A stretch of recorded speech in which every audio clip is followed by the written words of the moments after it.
Hello guys, welcome to only my talks. 2010లో విడుదలైన romantic comedy movie orange disaster అయిన సంగతి తెలిసిందే. బొమ్మరిల్లు భాస్కర్ దీన్ని డైరెక్ట్ చేశాడు. ఈ చిత్రంలో రామ్ చరణ్, జెనీలియా, షాజాన్ పదంసి హీరోయిన్లుగా నటించారు. ఈ సినిమా స్టోరీ బాగానే ఉంటుంది, కానీ అప్పటి ప్రేక్షకులకు దీన్ని యాక్సెప్ట్ చేయలేకపోయారు. ఇదొక కాంప్లెక్స్ ఫ్యూచరిస్టిక్ కాన్సెప్ట్తో వచ్చింది. చాలా కాలం తర్వాత ఈ సినిమా ప్రేక్షకులకు బాగా నచ్చడం, అది ఫేవరెట్గా మారిపోవడం జరిగింది. క్రిటిక్స్ కూడా ఈ మూవీ ఇటీవల కాలంలో వచ్చి ఉంటే బ్లాక్ బస్టర్ అయి ఉండేదని అభిప్రాయపడ్డారు.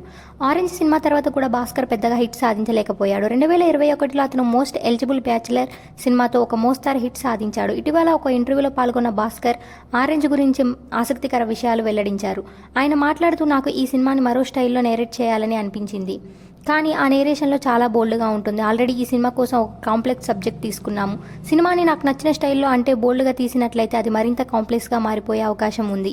ప్రేక్షకులకు అది ఎక్కకపోవచ్చు. అప్పటి ప్రేక్షకులు అలాగే ఉన్నారు, మరి అందుకే సింపుల్ వేలో డైరెక్ట్ చేసుకుంటూ వెళ్ళిపోదామని భావించా, అలాగే సినిమా తీసా అని తెలిపాడు. ఆరెంజ్ మూవీ కోసం భాస్కర్ రాసిన ఆ స్టైల్ ఎలా ఉంటుందని చాలా మంది సందేహాలు వ్యక్తం చేస్తున్నారు. అదే స్టైల్లో ఆరెంజ్ 2 మూవీ తీయాలని కోరుకుంటున్నారు. భాస్కర్ ఇప్పటి తరం ప్రేక్షకులకు నచ్చేలాగా రామ్ చరణ్తో ఆరెంజ్ లాంటి సినిమా అందుకుంటే అతనిపై పడిన మచ్చ అనేది పూర్తిగా తుడిచిపెట్టుపోతుంది.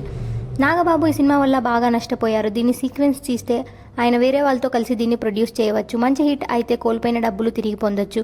ప్రస్తుతం భాస్కర్ జాక్ అనే ఒక సినిమా డైరెక్ట్ చేస్తున్నాడు. ఇలాంటి అప్డేట్స్ కోసం ప్లీజ్ సబ్స్క్రైబ్ OMT.